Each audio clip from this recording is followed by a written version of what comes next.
নমস্কার বন্ধুরা, তোমরা সকলেই কেমন আছো? আশা করি সকলেই খুব ভালো আছো এবং তোমরা সকলেই জানো আজকে 15ই আগস্ট। তো তোমরা অবশ্যই আজকে অনেক খুশি রয়েছো এবং আশা করি সকলেই খুব ভালো রয়েছো। তো দেখো, একটি গৌরবময় দেশে আজাদি আসতে কিন্তু অনেক সময় লেগেছিল। তো তার জন্য অনেকেই আমাদের আস্তে আস্তে বলিদান দিয়েছে তার নিজের জীবন। সেই রক্ত দিয়ে আমরা স্বাধীন দেশে বাস করছি। তো সকলেইকে জানাই শুভ স্বাধীনতা দিবস। তোমরা সকলে আশা করি ভালো আছো। তো দেখো বন্ধুরা, আজকে আমি তোমাদেরকে বলবো এসএসসি জিডির রেজাল্ট কেন এখনো আসছে না, এত লেট হচ্ছে কেন, রেজাল্ট কবে আসবে তোমাদের এবং ফিজিক্যাল কবে শুরু হবে। তো দেখো, তোমাদের কিন্তু অনেক দিন হয়ে গেল, এখনো পর্যন্ত রেজাল্টের কোনো আপডেট নেই এবং তোমাদের যে ফাইনাল অ্যান্সার কি সেটাও কিন্তু এখনো আসেনি। তো প্রতি বছর কিন্তু খুব তাড়াতাড়ি তোমাদের ফাইনাল অ্যান্সার কি চলে আসে এবং তোমাদের মোটামুটি 1 মাসের মধ্যে তোমাদের ফাইনাল অ্যান্সার কি দিয়ে দেয়। এবছর কিন্তু তোমাদের 4 মাস প্রায় হয়ে গেল, 3-4 মাস, তবুও তোমাদের ফাইনাল অ্যান্সার কেউ দিচ্ছে না এবং তোমাদের রেজাল্টেরও কোনো আপডেট নেই এবং ভ্যাকান্সি বাড়বে কিনা তারও কোনো কিন্তু আপডেট নেই এখনো অবধি। তো দেখো বন্ধুরা, তোমরা অনেক দিন ধরেই অপেক্ষা করছো। তো প্রথমতই বলে নিই তোমাদের এবছর ভ্যাকান্সি বাড়বে কিনা। দেখো বন্ধুরা, তোমাদের এবছর কিন্তু ভ্যাকান্সি বাড়ার এখনো অনেকটাই চান্স রয়েছে, কারণ তোমাদের যে বিএসএফ এবং সিআরপিএফে কিন্তু হিউজ পরিমাণে প্রতি বছরের ন্যায় ভ্যাকান্সি থাকে, এবছর কিন্তু সেটি খুবই কম। তো সেটা অবশ্যই তোমাদের বাড়ার একটা চান্স রয়েছে এবং বাদবাকি যে ফোর্সগুলো আছে সেগুলোতে কিন্তু ভ্যাকান্সি বাড়ার চান্স খুব কম। এবং আমি যদি ধরি দুটোতে তোমার 7,000 করে, তবুও কিন্তু 14,000 ভ্যাকান্সির মতো বাড়ার খুব চান্স রয়েছে। 10 থেকে 15,000-এর মধ্যে তোমাদের ভ্যাকান্সি অবশ্যই বাড়বে। তো দেখো, এটা আগস্ট মাস চলে এসেছে। আগের বছর কিন্তু তোমাদের আগস্ট মাসে মোটামুটি ফিজিক্যালের জন্য তৈরি শুরু হয়ে গিয়েছিল, ফিজিক্যালের রেজাল্ট দিয়ে দিয়েছিল। এবছর কিন্তু কিছুই এখনো দেয়নি। দেখো বন্ধুরা, তোমাদের কিন্তু এবছর ভ্যাকান্সি বাড়ার খুবই চান্স রয়েছে এবং তোমাদের ফাইনাল অ্যান্সার কি এবং রেজাল্ট কবে আসবে। তোমাদের ফাইনাল অ্যান্সার কি, রেজাল্ট এবং ফিজিক্যাল ডেট কিন্তু একসাথে এবার আসবে।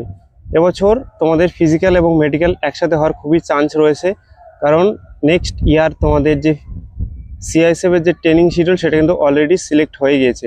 তোমাদের জানুয়ারি ফেব্রুয়ারি থেকে তোমাদের ট্রেনিং শুরু হচ্ছে, তো সেই হিসাবে প্রসেসটা একটু ঢিলা হতে পারে, ফেব্রুয়ারি মার্চ অবধি যেতে পারে, কিন্তু তোমাদের নেক্সট ইয়ারের যে তোমার এক্সাম আছে তার আগে কিন্তু তোমাদেরকে ট্রেনিং সেন্টারে পাঠিয়ে দিবে। তো সেই হিসাবে দেখতে গেলে তোমাদের কিন্তু ফেব্রুয়ারি মার্চ মেনে রাখো তোমাদের জয়েনিং হয়ে যাবে।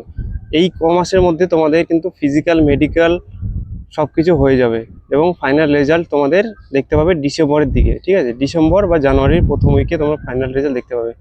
এবার মোট কথা হলো, তোমাদের ফিজিক্যাল ডেট কবে দিবে, ফিজিক্যাল রেজাল্ট কবে দিবে, ফিজিক্যাল কাট অফ কত যাবে। দেখো, তোমাদের ওয়েস্ট বেঙ্গলে কিন্তু এবছর ভ্যাকান্সি মোটামুটি রয়েছে, আগের বছর তুলনায় অনেকটাই কম রয়েছে এবছর। আশা করি তোমাদের নেক্সট যে ভ্যাকান্সিটা বাড়বে সেটাতে কিন্তু তোমাদের ভ্যাকান্সি অনেকটাই বাড়বে। ফিজিক্যাল রেজাল্ট কবে দেবে তোমাদের, এটা আগস্ট মাস চলছে, আগস্টের লাস্টে বা তোমাদের সেপ্টেম্বরের প্রথমেই কিন্তু তোমাদের ফিজিক্যাল রেজাল্ট দিয়ে দিবে। ঠিক আছে, তোমরা এখন থেকেই তোমাদের ভালো করে তৈরি শুরু করে দাও। আর তোমাদেরকে বলবো, আগের বছরের থেকে তোমার যদি 10 নম্বর 15 নম্বর ফিজিক্যাল কাট অফ কমও থাকে, তবু তুমি এবছর তুমি রানিংটা শুরু করে দাও, কারণ তোমাদের ফিজিক্যাল রেজাল্ট দেওয়ার পর কিন্তু তোমরা রানিংয়ের বেশি সময় পাবে না এবং তোমার মেডিকেলের জন্য কিন্তু সময় পাবে না।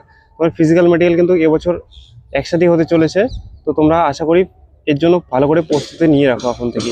ফিজিক্যাল তোমার যদি বাদ যাও তাহলে কিন্তু মেডিকেল দিতে পাবে না। অবশ্যই তোমরা ফিজিক্যালের জন্য ভালো করে তৈরি করো এবং তোমরা সকলেই জানো যে ফিজিক্যাল তোমাদের 5 কিলোমিটার দৌড়াতে হয়, অনেকটা কিন্তু লং রানিং 24 মিনিটে। তো তোমরা অবশ্যই এখন থেকে ভালো করে লং রানিংয়ের জন্য প্র্যাকটিস করো, নাহলে কিন্তু তোমাদের পরবর্তীতে সমস্যা হয়ে যাবে। এবং তোমাদের ফিমেল যারা আছো, তোমাদের কিন্তু 1600 মিটার দৌড়াতে হয় 8.5 মিনিটের মধ্যে। তো অবশ্যই তোমরা ভালো করে এখন থেকে প্র্যাকটিস করে নাও। ফিজিক্যালে কিন্তু মেয়েরা অনেকেই বাদ যায়, তো ফিজিক্যালটা তোমরা ভালো করে তৈরি করো।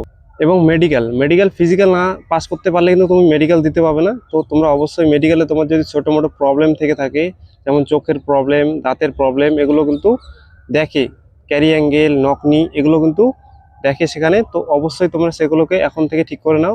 যেমন তোমার যদি ক্যারি অ্যাঙ্গেল থাকে, তোমরা অবশ্যই এখন থেকে ঠিক করে নাও, নাহলে কিন্তু ওখানে ক্যারি অ্যাঙ্গেলে তোমাকে ছেটে দিবে।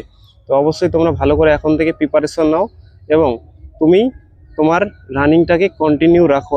এতদিন যদি তুমি নাও রান করে থাকো, তো অবশ্যই তোমরা এখন থেকে রানিংটাকে কন্টিনিউ করো। অবশ্যই তোমাদের রেজাল্ট খুব তাড়াতাড়ি শীঘ্রই আসতে চলেছে এবং আশা করি তোমাদের ভ্যাকান্সিও অনেকটাই বাড়বে যতদূর সম্ভাবনা রয়েছে। প্রতি বছর দেখো তোমাদের 40,000-এর আশপাশ তোমাদের ভ্যাকান্সি থাকে, কিন্তু এবছর ভ্যাকান্সিটা অনেকটাই কম দিয়েছে বিএসএফ এবং সিআরপিএফে।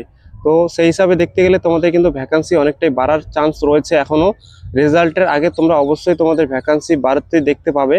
তো তোমরা এখন থেকেই অবশ্যই ভালো করে প্রিপারেশন নিয়ে নাও এবং নেক্সট ইয়ারের জন্য তুমি যদি নাম্বার খুবই কম থেকে থাকে তো নেক্সট ইয়ারের জন্য তোমরা এখন থেকেই তোমাদের পড়াশুনো শুরু করে দাও যারা নতুন ক্যান্ডিডেট আছো। অনেক অনেক শুভেচ্ছা রইলো, তোমরা স্বাধীনতা দিবসে অনেক এনজয় করো এবং পরবর্তীতে তোমরা ফোর্স মেম্বার হয়ে তোমাদের স্বাধীনতা দিবসটাকে এনজয় করতে পারো। তো দেখা হচ্ছে পরের ভিডিওতে। যদি তোমার কোনো ডাউট থাকে বা কমেন্ট করতে চাও কোনো বিষয়ে, তোমরা অবশ্যই কমেন্ট করতে পারো। জয় হিন্দ, জয় ভারত।